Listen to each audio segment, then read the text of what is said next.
Hello friends, the power of positive thinking series में आपका स्वागत है। दोस्तों, मेरा मित्र फ्लिंट ने एक प्लास्टिक विशेषज्ञ से सलाह ली और उससे पूछा कि किस तरह से राई के बीज को प्लास्टिक की गेंद में डाला जा सकता है ताकि कोई बुलबुला ना रहे।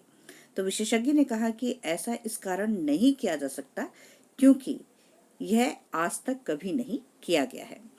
फ्लिंट ने उस समय तक यह विश्वास करने की पर्याप्त आस्था थी कि अगर उसमें राई के दाने बराबर भी आस्था थी तो वह उस दाने को प्लास्टिक की बॉल में रख सकता है। वह काम में जुट गया और कई सप्ताह तक इसमें जुटा रहा और आखिरकार उसे सफलता मिल ही गई। उसने कॉस्ट्यूम ज्वेलरी के कई सामान बनाए, हार, पिन, की चेन, ब्रेसलेट इत्यादि, और उसने इन्हें मेरे पास भेजा। वे सुंदर थे और हर ज्वेलरी के बीचों बीच चमकता हुआ पारदर्शी गोला था जिसके भीतर राई का दाना था। हर एक पर एक कार्ड लगा हुआ था जिस पर लिखा था राई के दाने की याद। कार्ड पर यह भी लिखा हुआ था, अगर आप में राई के दाने के बराबर भी आस्था है तो आपके लिए कुछ भी असंभव नहीं है। उसने मुझसे पूछा कि क्या इन सामानों को बाजार में बेचा जा सकता है। मुझे यह स्वीकार करना होगा कि मुझे इस बारे में थोड़ा संदेह था, परंतु मैंने ज्वेलरी को ग्रेस अवल्सर को दिखाया जो गाइडपोस्ट मैगजीन की सलाहकार संपादक है। वे उन आभूषणों को हमारे साझा मित्र मिस्टर वॉल्टर हॉविंग के पास ले गई जो वॉनपिट टेलर डिपार्टमेंट स्टोर्स के प्रेसिडेंट हैं और देश के श्रेष्ठ एग्जीक्यूटिव में से एक हैं। उन्होंने तत्काल इस प्रोजेक्ट की संभावनाओं को देख लिया। मेरे आश्चर्य और आनंद का ठिकाना नहीं रहा जब कुछ दिनों बाद मैंने न्यूयॉर्क के अखबारों में एक 2 कॉलम का यह विज्ञापन देखा, आस्था का प्रतीक। चमकते हुए कांच में लगा एक असली राई का दाना इस ब्रेसलेट को असली अर्थ देता है। और विज्ञापन में बाइबल का यह वाक्य भी दिया गया था, अगर आप में राई के दाने के बराबर भी आस्था है तो आपके लिए कुछ भी असंभव नहीं होगा। यह आभूषण हॉट केक की तरह फटाफट बिके।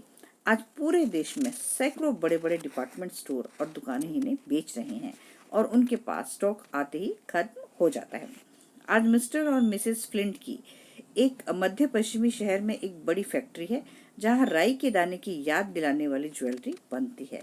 कितनी अजीब बात है ना कि एक असफल व्यक्ति चर्च गया, उसने बाइबल की एक लाइन सुनी और एक बड़ा बिजनेस खड़ा कर दिया। अगली बार जब आप चर्च जाएं तो चर्च के प्रवचन को ध्यान से सुने। अगली बार जब आप बाइबल पढ़ें तो ध्यान देकर पढ़ें।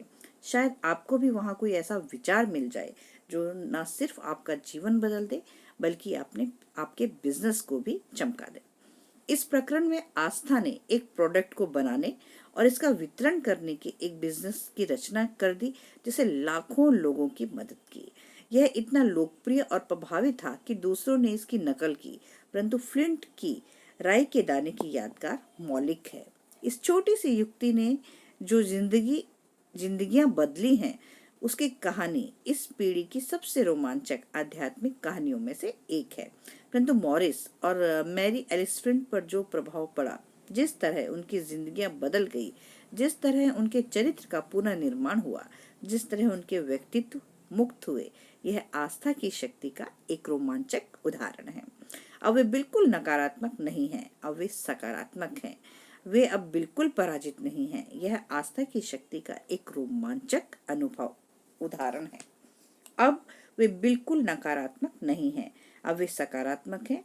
वे बिल्कुल पराजित नहीं हैं, वे अब विजयी हैं। वे अब नफरत नहीं करते, अब उन्होंने अपने विद्वेष को परास्त कर दिया है और उनके दिल में अब प्रेम भरा हुआ है। वे अब नए लोग बन गए हैं, उनका नजरिया नया बन गया है और उनमें शक्ति का एक नया एहसास है। वे बेहद प्रेरक व्यक्ति बन गए हैं। मॉरिस और मैरी एलिस फ्लिंट ने से पूछकर देखें कि किस तरह किसी समस्या को सही तरह से सुलझाया जाए।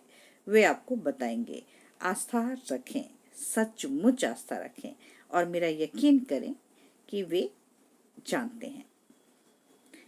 तो दोस्तों, मेरी इस वीडियो को यकीनन आपको पसंद आई होगी, तो आप इसे अपने दोस्तों में शेयर कीजिए ताकि हम सब भी राई के दाने के बराबर आस्था रखकर अपनी जिंदगियों को बदल सके। गुड बाय दोस्तों, बाय बाय।